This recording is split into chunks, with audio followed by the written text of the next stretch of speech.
Hi, everyone. It's great to see the names in the participant list in the face of my wonderful and estimable colleagues. My name is Kevin Gallin. I'm the Assistant Director of Research Development in the Franco Family Institute for Liberal Arts and the Public Good.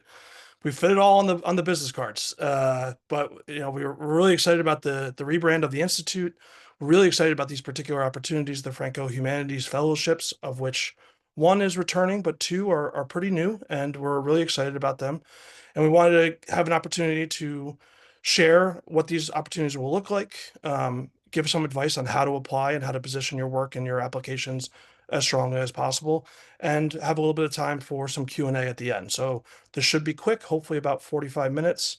I will say that I will be probably your first point of contact if you are interested in these opportunities. My email address is kgallon@nd.edu, and I get emails all day, every day from everyone. It's all very exciting. So please do not hesitate to ask any questions during the course of this presentation. We're going to get to the Q&A at the end. But then also, if anything comes up, just shoot me an email. I'm excited to meet and work with hopefully a bunch of you. So that's my little entry spiel. I wanted to introduce our director first and foremost, Kate Marshall. She's the director of the Franco Institute, and she's also an associate dean for, I have this written, I'm going to get this memorized, associate dean for research and strategic initiatives in arts and letters.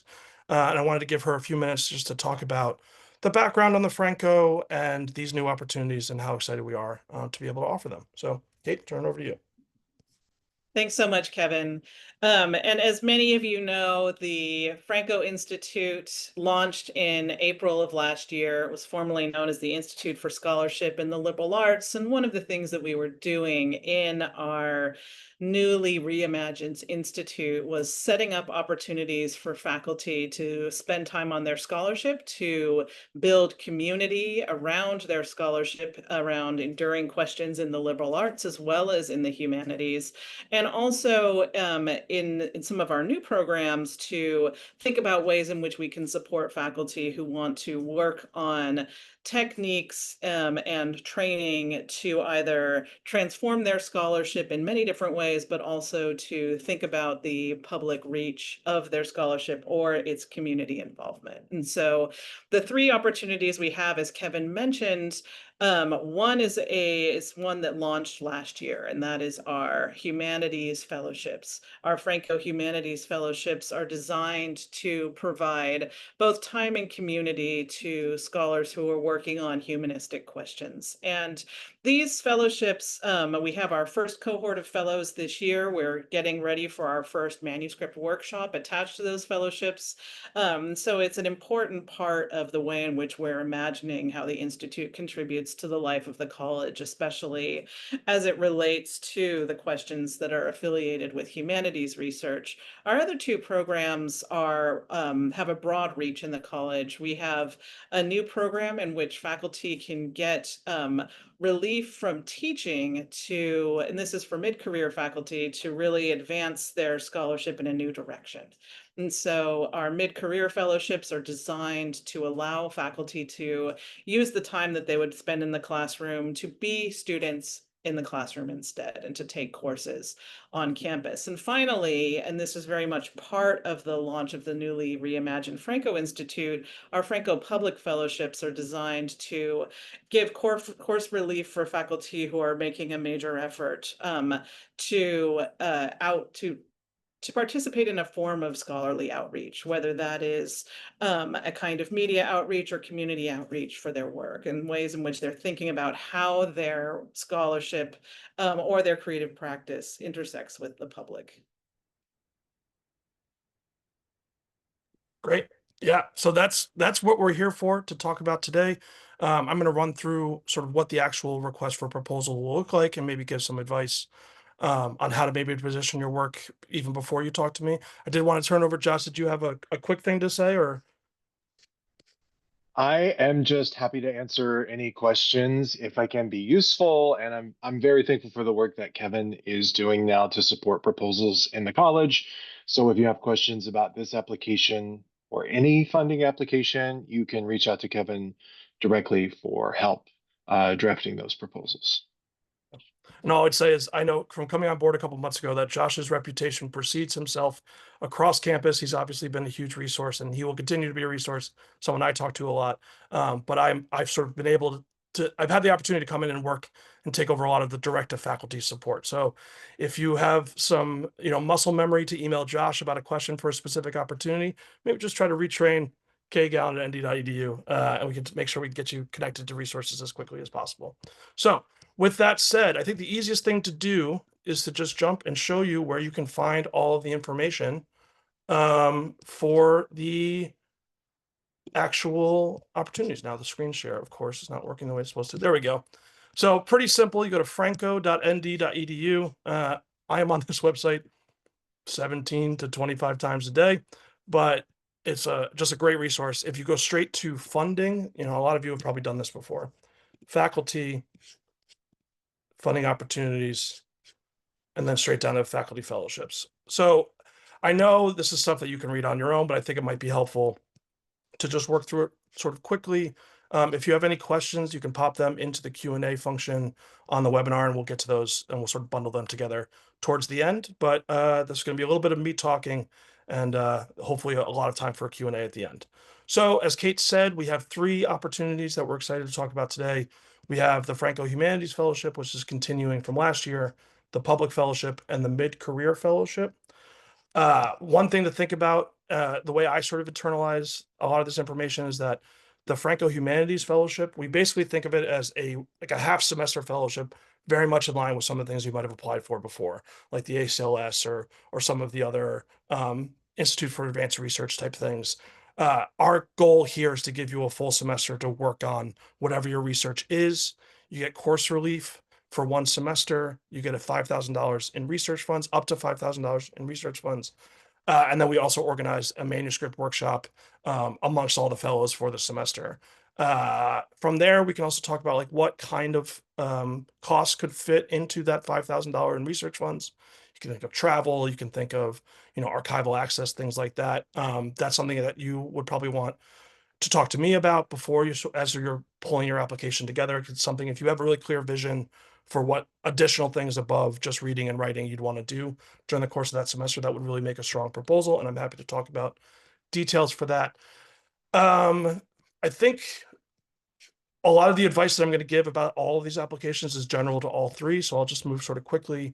The public fellowships, as Kate said, we're looking for that, the opportunity for scholars to take their research outside of maybe the standard academic article or monograph, a little bit more publicly engaged, whether, as Kate said, either in the community or the media, things like an opportunity to work with magazines or newspapers, putting up an interdisciplinary, web-based component of your research.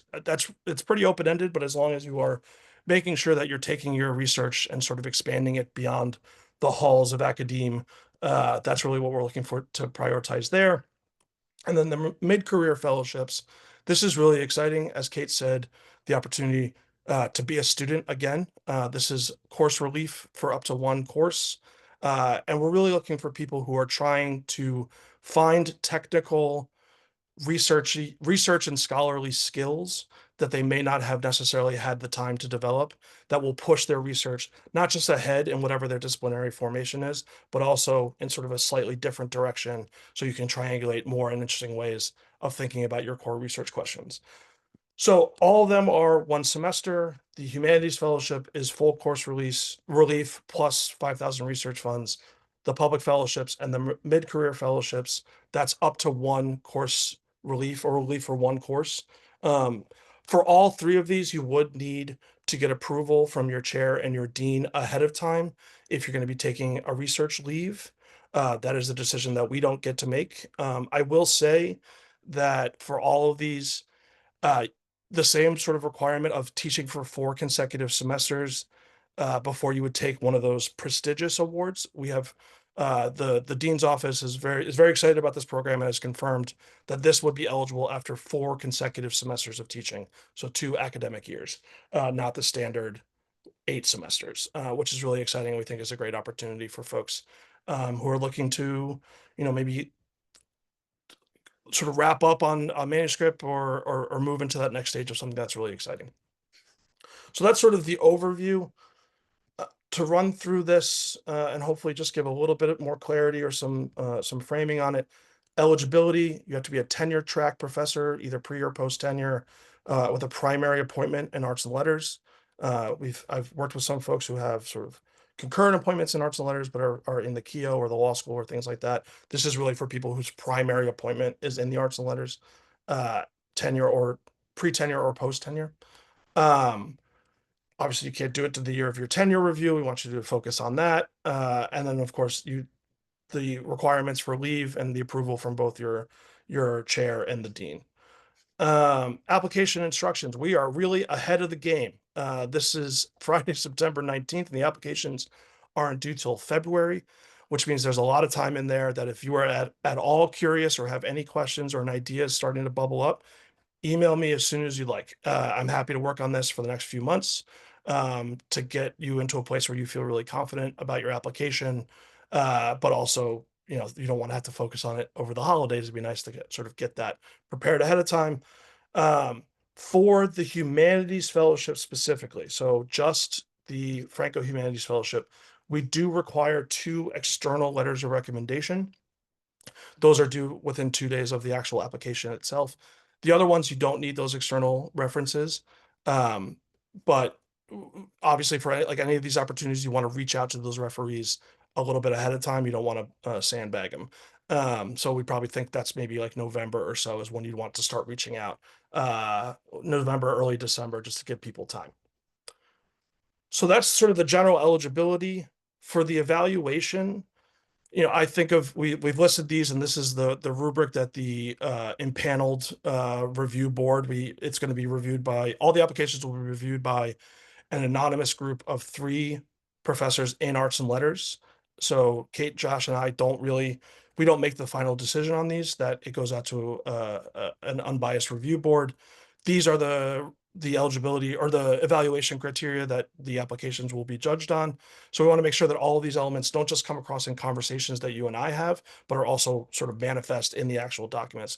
We also think of this as a really good experience for some of those bigger external applications like the ACLS or the Guggenheim and the Carnegie. We sort of have aligned a lot of what we're expecting with what those other opportunities might expect. So we think of this as sort of continuity.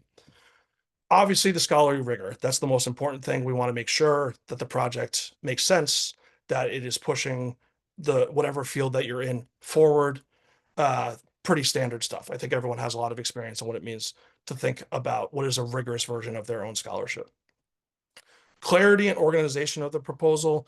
This is sort of a no-brainer. Obviously, we want it to be clear. We want people to be able to understand what's going on. But I think what's something that's really helpful here is that there is no guarantee that the people who will be reviewing your application are in the same discipline as you. So we really focusing on making sure that you're communicating your project clearly to an audience of really smart, interested, but non-experts in your particular field. I will say personally, that's one of my favorite things to work on work on proposals with folks about. And I'm happy to be a resource if you're not quite sure how to communicate what you're saying to that broader audience. I'm right here. I'm happy to help with that. Um, I think this third piece is definitely key, obviously, for the Public Humanities Fellowship. But we do want you to think about how is this idea moving beyond just sort of an audience of your very targeted subdiscipline. So thinking more broadly about, the full discipline, whether it's, anthropology or English or sociology, but also to have that angle to make it so that it is people can recognize its value beyond maybe just the disciplinary formation that you may have come out of. We also look at your scholarly record, your CV, what is the trajectory of things that you have been doing, what sort of pace are you on, and where do we think the next steps of your career might take, and how this fellowship could maybe fit in as a boost, as sort of a engine booster to get that rocket ship to go somewhere even more exciting. And then, of course, the feasibility. If you're going to tell me you're going to write a whole book in 3 months, I'm going to go, I don't know. But if you have a really clear sense of what you're going to use this time to do, it seems like you're going to use the time well, and that you have a really clear and reasonable expectation. Like, here are the objectives I hope to reach by the end of this semester of leave. That's what we're really looking for. So basically, if you've heard it before, these are kind of SMART goals. You can work backwards from there. So that's the criteria. I'm trying to see if there are any questions yet. I don't think so. Oh, there's one, but we'll get to that in a second. Oh, Oscar, that's a great question. We'll get to that at the end, and I think that might be a question for Kate and Josh. Application requirements, just like all the other Franco applications, we just go through submittable. One thing I would encourage you to do after this webinar, if you're at all curious, is just go into submittable and actually look at the questions as they're laid out. And we can do that really quickly. One thing I like to tell folks is that we're really not trying to hide the ball, and we're not trying to be vague. Like the questions, well, we can't do that right now. The questions that we ask are the questions that we're looking for answers to. And so sort of answer those as directly as you can, as straightforwardly as you can, and you'll be in good shape. Where are we? Indication of support from the applicant's department chair. So you'll be reaching out to your department chair to say, this person has our support, their position in their career right now. This is a good idea for them to use their time this way. An abstract and a proposal, 2,000 words max. 2,000 words is, I will say, slightly longer than a lot of the other opportunities that you might be thinking about applying for, and the kind of things that I often work with faculty on applying for. So it's a little bit of space to really try out ideas and build out these different pieces that we're looking for. And also it's great experience about getting your project down on the page so that you can then tweak it and refine it and make sure it's as efficient as possible for those other applications. Current CV, very self-explanatory. For the public fellowship and the humanities fellowship, that $5,000 of extra research funds, we want a budget. So what will you be using it for? We're not just going to dump 5,000 bucks in your bank account. We want to make sure that it is used in a reasonable, targeted fashion. And then the humanities fellowships, just for that one, as I mentioned earlier, 2 letters of recommendation. Those letters of recommendation should come, they have to come from non-Notre Dame faculty. We're looking for people who can speak to your position within your discipline and within your, what is your record and how is it expanding beyond just the people who immediately work with you. And as we say right there, you can reach out to me. I think this is all pretty self-explanatory. If you're on a normal 2-1 teaching schedule, the course relief will come in the semester with 1 course. I think that's right. Yes. That's a Q&A from me, and we'll talk about that at the end because you might be able to split it for the public fellowship. But for the humanities fellowship, we're really looking to clear the way for you to have 1 semester where you can really just focus on whatever the topic for the fellowship is.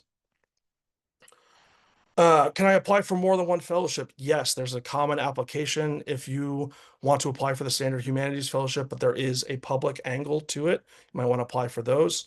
And you can mark both of those boxes on your application. Remember, the recommendations are only necessary for the baseline Franco Humanities Fellowship. But also if there's different angles, I would say try not to do all 3 in the same application. I think the public scholarship and the mid-career fellowship have slightly different motivations. So if you're trying to do all 3 in the same application, that might be tricky. But the Franco Humanities and the public, or the Franco Humanities and the mid-career, I think both of those you can sort of target an application for either pairing of those. I think makes sense. We go by the NEH guidelines for what the humanities are. If you're in arts and letters, you're basically covered unless you're maybe in one of those sociology or econ departments. But even still, if the project itself is humanistic, it's not necessarily just what department you're in, but if you are having some sort of qualitative, the human experience, something about language, culture, basically more qualitative methods rather than necessarily purely quantitative methods. Although, of course, in the humanities, people are using a lot of quantitative methods lately. Full transparency for me, the humanities is a lot of you kind of know it when you see it. And if you have a question about whether you're on the edge or not, that would be a great place to reach out to me, and then we can sort of talk out how to make sure that this application is forefronting the humanistic part of it. If you think that it might be a little bit of both, or you're not 100% clear sort of whether or not you fit. Public facing scholarship, I think we covered that. are TPAC eligible to apply? Unfortunately, no. There are lots of other opportunities, small research grants, Henkel's grants, things like that. I'm happy to work with people on those. But for these, just because of the funding restrictions and what we're really trying to focus on, this is for pre-tenure and post-tenure folks only. If you have a collaborator, we encourage you both to apply separately, even if you have the same project, slightly different angles on the same project. And we sort of reserve the right, one, both, neither might get funded. I don't want you to feel discouraged if you are collaborating with someone, but both of you will have to apply at the same time. Supported by the external fellowship, same sort of thing that we mentioned earlier about eligibility for leave. This would count as one of those sort of prestigious awards, which means it would be 4 consecutive semesters rather than the full 8. But if you had a fellowship last year, it's probably not the time to apply. We're looking forward to being able to offer this next year and in the years to come. So it might not be right for this cycle, but might be right for later cycles. Yep. Eligibility for a scheduled semester of leave at full salary. This would be a great opportunity if you know you have 1 semester of full salary sabbatical coming up and you want to sort of try to attach this to the other half of that and get a full year. That's great. It's designed to fit exactly into that sort of puzzle piece. So I know that was a lot of me talking, and I know it was a lot of just explaining what's on the website, but I hope that some of the framing and some of the sort of advice as we went was helpful. We have a couple of questions in the chat. And I wanted to see if Kate and Josh wanted to jump in on anything that I just said while I sort of look over these questions. I would emphasize that we encourage junior faculty to apply. Just to be clear, I think one of the criteria says the scholarly record of the applicant. It says scholarly record or promise of the applicant. And with the exception of the mid-career fellowships, which are limited to tenured faculty, we encourage applications from junior scholars for the other fellowships. Yeah. We do have one question, which I'm not sure what the answer is. Oscar asked, how many courses can one enroll in the mid-career fellowship? I put the answer about the tuition remission policy from I NDHR see. into the chat. So that covers full tuition for up to 9 credits per academic year Yeah. for So 9 full-time credits. faculty. Yeah. So 9 credits would probably get you at least 2 classes. If it's more of a, maybe you're trying to respec into some sort of quantitative with like a lab piece, those might be 4, but most courses are pretty standard 3. So we could talk about what kind of courses you'd like to look at. I will say we are hoping that most people who apply for that are going to be looking on campus for educational opportunities, so courses that are here. If there is something that you know for sure that would really push your scholarship forward, but maybe it's not necessarily something you can get on campus, maybe there's a specific software training or something like that, that maybe the experts for that aren't on campus, but they are available elsewhere. And maybe you need to either enroll in an asynchronous course or something like that somewhere else. We can talk about that, but that's something that would go into that budget and something you'd probably want to run past me before you actually send in the application. Yeah, and I'll also point out that the mid-career fellowship is for course relief for a full semester. So that for faculty who have a 2-2 teaching schedule, they would receive course relief for 2 courses. Faculty who have a 2-1 teaching schedule, they receive course relief for 1 course. And this is a program that's been supported by the dean's office.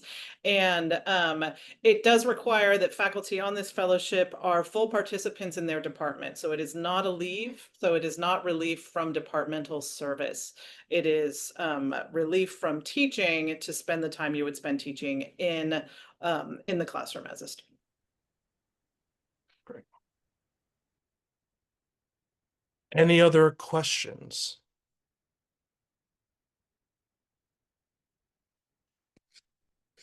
I also just want to take this opportunity, and I know that we've talked about it a little bit, to remind everyone here that if you are applying for the Humanities Fellowships, you are expected to file Form L, request for leave, and to achieve full leave eligibility in the college. So if we could,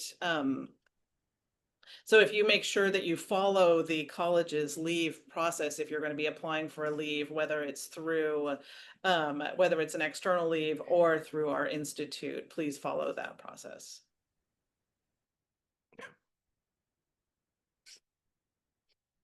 Cesar, I see a hand raised. Did you have a question? Yes, hi, thanks.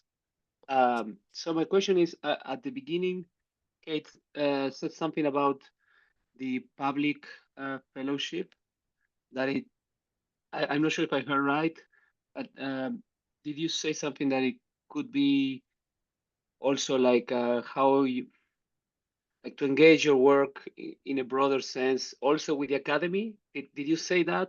Can you expand on that? Thanks. Yeah, great question. So I think that's more of, the idea is sort of beyond the academy in some sort of way. So not necessarily like something, not like a conference or an interdisciplinary journal within academia, but more this is something that you're either getting out into the community, maybe South Bend, maybe another sort of local community that your research touches on, or sort of media more broadly, sort of public writing, some sort of, translating your research into more accessible forms like video or multimedia online. I think it's pretty open-ended. And the idea is that it's for the type of scholarship that is not just the traditional article, monograph, conference paper, proceedings. So it's open-ended, sort of purposely so, because we're looking for, people who are creatively engaging the public in that work. And if you had some sort of idea about what that might look like, and you're wondering if it would count as public scholarship, again, that's a great place to pop up and ask me a question, send me an email, and I'm happy to talk through that with you as well. Thanks. Can I have a follow-up question? Sure. I'm doubling that. Okay. Did you say already how many of these fellowships are available? I think that'd be a question for Kate and Josh.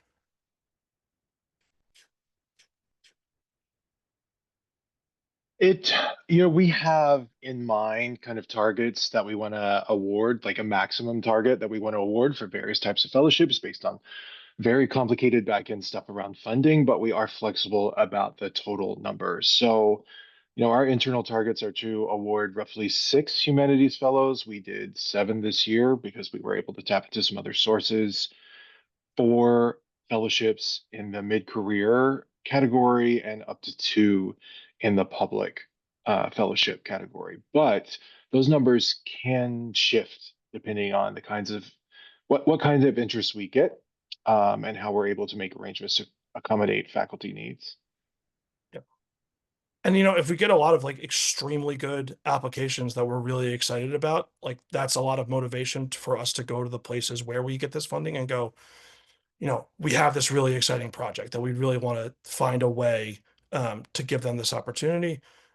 So I wouldn't sort of try to overly strategize about how many opportunities there are or how many openings there are versus whether it's a good use of your time. If the project is exciting and you're excited about it, apply. And if we are also excited about it, we're going to do our best to fund as many of them as we possibly can. I have a question from Gabenga. Are prospective PhD candidates eligible for the fellowship? No, this is for tenure, pre-tenure, and post-tenure faculty. I have a question from Jeffrey. Could you comment for institutions like the Fed or IMF for economics? Economics is tricky because that's more of a social science and less of a humanistic project. But I think that I'm seeing some nods from Josh and Kate that this could be potentially something that could definitely fit in the public scholarship. I think that would be another place to sort of, what is your vision for what this work would look like over the course of the semester? And we could talk through that. But yeah, and did either of you want to add something to that? I would say that how we will adjudicate, again, with an interdisciplinary panel of faculty, we will adjudicate our public fellowships based on the standards of the disciplines of the faculty member. And so for economics, if we are thinking about public policy as a way of doing public outreach that is outside of the standard, out of the standard type of work that is done in the discipline, then that is something that we would work with our interdisciplinary committee for. And to reiterate, for the sake of clarity, we have humanities fellowships. The other two categories of fellowship are open to all disciplines in the college.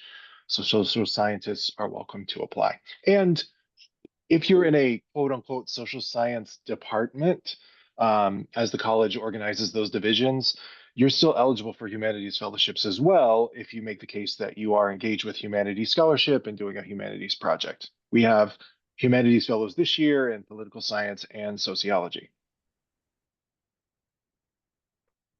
We have a question: if one applies for 2 fellowships and receives 2 fellowships, if you win one, that's the only one you're going to get. No one's going to win 2. As fun as that would be, unfortunately, no. For the Humanities Fellowship, does not need to apply to an external premium fellowship beforehand in order to be eligible. One thing I will say is, like, we encourage you to. I am here. I think of these applications in the same sort of way I think about those external fellowships. So ideally, the project that you sort of pull together for this application is something that you could adapt and reuse for those. I don't think we're requiring it as a part of the application this cycle.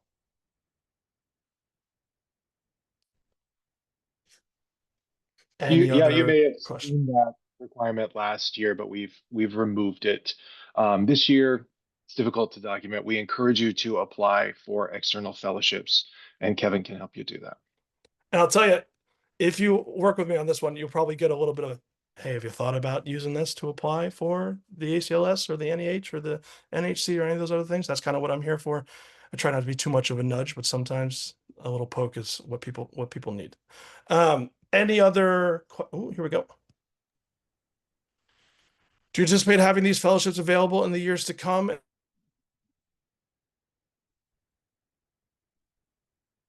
We are hoping to have this for the next couple of years. Obviously, funding can always shift and change, but right now we're excited about them, and we want to keep it going. Yes, the Azarine, deadline is February 5th. February 1st. Okay, Azarine, you had a question. I think that was her question. Oh, that was hers. Okay. Great. Anyone else? We have a question about the Research Innovation Collaborative Program. That will be offered this year as well. The deadline for that is April 1st. Look out for a webinar on that in the spring.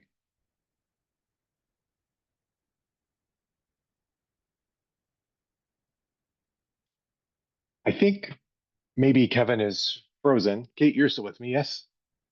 Okay, good. And we've got a new question in too. Yes. So for the mid-career fellowships, how much does the evaluation process consider the goals of a particular project versus acquisition of skills for the rest of one's career, or some of both? I'll defer to Kate here. I'll quickly say that we do ask you to pitch a project. So the skills that you're trying to acquire should at least speak to one upcoming project. Kate, do you have other thoughts there? Yes, so we start with the project that you're very welcome to contextualize this as a larger career pivot, but we do have that project as part of the evaluation criteria. Okay. Any other questions? Well, the discussion doesn't have to stop here. Please feel free to reach out in the future to me, Kate, or Kevin. If you have questions about the fellowships, we look forward to reading your wonderful applications and hearing all about the great work that you're doing. Thank you so much for joining us. Have a great day, everybody. Bye.